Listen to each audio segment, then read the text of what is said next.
여러분들 헌혈해 보신 분 계시죠? 그 봉투를 받았는데 3만 원이 들어있었다라고 한번 가정을 해보겠습니다. 여러분 그 순간 여러분들의 느낌은 어떨까요?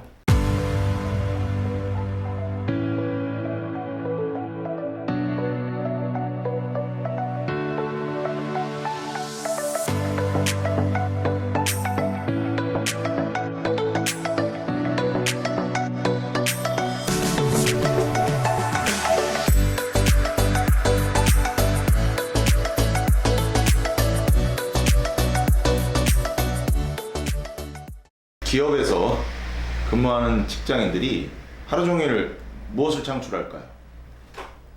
이윤, 자본을 창출하죠. 그렇다면 여러분들이 하루 종일 경기도 곳곳에서 자원봉사 활동하실 텐데 그럼 무엇을 창출할까요? 유용한 무엇을 하긴 하는데 딱히 떠오르는 단어가 없죠. 이것을 한 가지 실험을 살펴보면서 생각해 보기로 하겠습니다. 아이리스 보넷과 브루노 프레이라고 하는 두 경제학자가 실험을 했는데요. 이것을 우리 상황에 맞게 제가 한번 재구성해 봤습니다. 자, A그룹과 B그룹 사이가 있고요. A그룹에 계신 분들에게 각각 10만 원이 든 봉투를 다 드렸고요. 저쪽에 B그룹이 있는데 받은 10만 원 봉투 중에서 드리고 싶은 만큼 드리십시오 라고 하는 미션을 드렸습니다. 두 그룹 사이는 전혀 모르고요. 서로 안에 칸막이가 있어서 보이지도 않습니다. 하나도 안 넣은 사람은 28% 나왔고요. 봉투에 넣은 평균 금액은 25,000원이 나왔습니다. 자, 두 번째 실험했습니다. 어떻게 했냐면 A그룹과 B그룹 사이에 칸막이를 열었고요. 서로 한번 보기만 했습니다.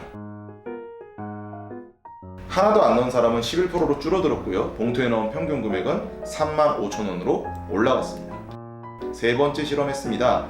자, 간단한 대화를 나눴습니다. 자기소개했고요. 간단한 아이스 브레이킹도 했죠. 자, 안 넣은 사람 한 사람도 없었고요. 봉투에 넣은 평균 금액은 5만 원이 나왔습니다. 무엇이 이들의 기부를 향상시켰을까요? A그룹의 기부를 실행하게 하는 영향력, 이것을 바로 사회적 자본이라고 합니다. 자본처럼 눈에 보이지 않지만 사회적 자본 역시 자본만큼 강력한 영향력을 형성합니다. 시민 참여와 자원봉사는 사회적 자본을 창출합니다.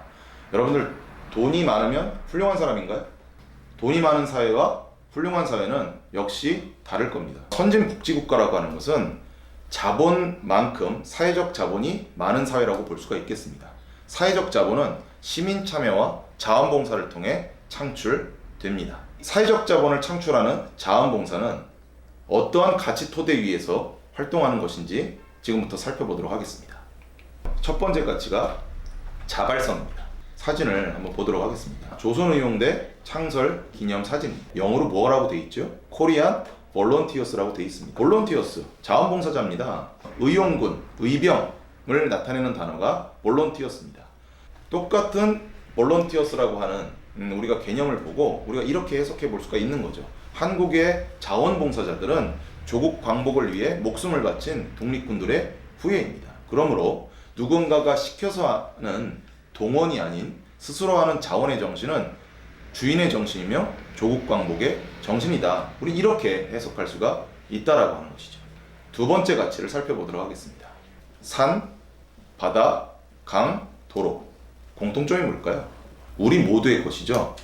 어린 왕자를 쓴 생텍쥐 베리라고 하는 소설가는 이것을 이렇게 표현했습니다. 아직 태어나지 않은 우리 후손에게서 잠시 빌려왔다라고 하는 것이죠. 이런 특징을 가진 것들을 뭐라 그러냐? 바로 공공재라고 합니다. 시민 참여 활동, 자원봉사 활동은 공공의 영역에서 공익을 위한 것입니다. 크고 작은 공공재들을 한번 찾아보시기 바랍니다. 그 크고 작은 공공재가 있는 모든 곳마다 다 자원봉사 활동처라고 볼 수가 있겠습니다. 그래서 이 공공재를 어떻게 가꾸고 지킬 것인가, 이것이 바로 자원봉사를 만들고 기획해야 될 기획의 지점이라고 보실 수가 있겠죠. 세 번째 가치는 무보수성입니다. 여러분들 헌혈해 보신 분 계시죠? 우리가 한번 가정을 해보죠.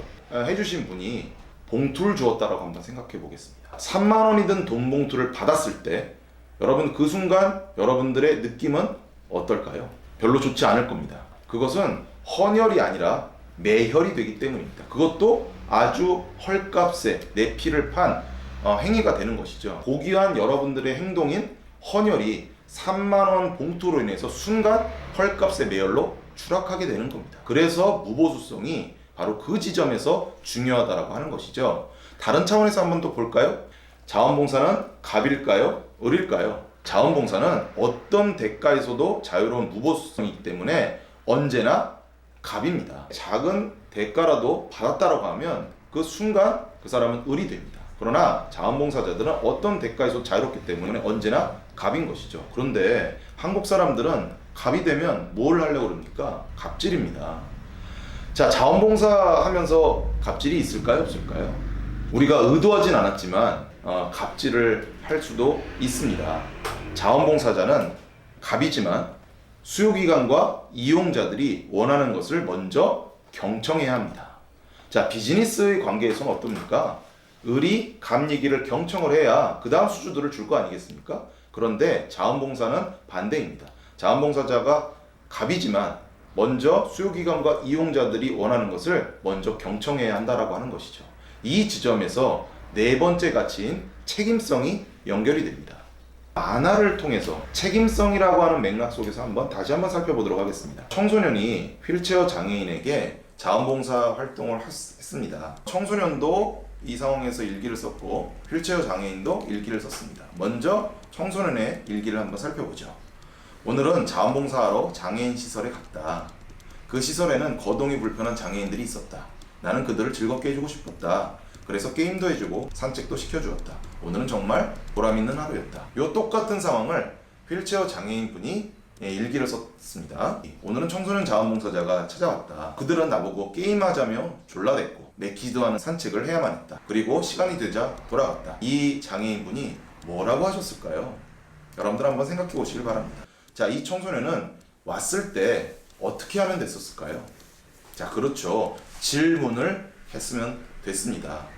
제가 2시간 정도 자원봉사하러 왔는데요. 무엇을 도와드리면 될까요? 그 질문에 대한 대답을 경청하고 그것을 그대로 하면 그분도 그리고 본인도 좋은 보람있는 활동이 되었을 텐데 그냥 열심히 했던 겁니다. 수요자가 그리고 이용기관이 무엇을 원하는지를 경청하고 거기에 맞게 하는 것이 바로 책임성이라고 하는 것이죠.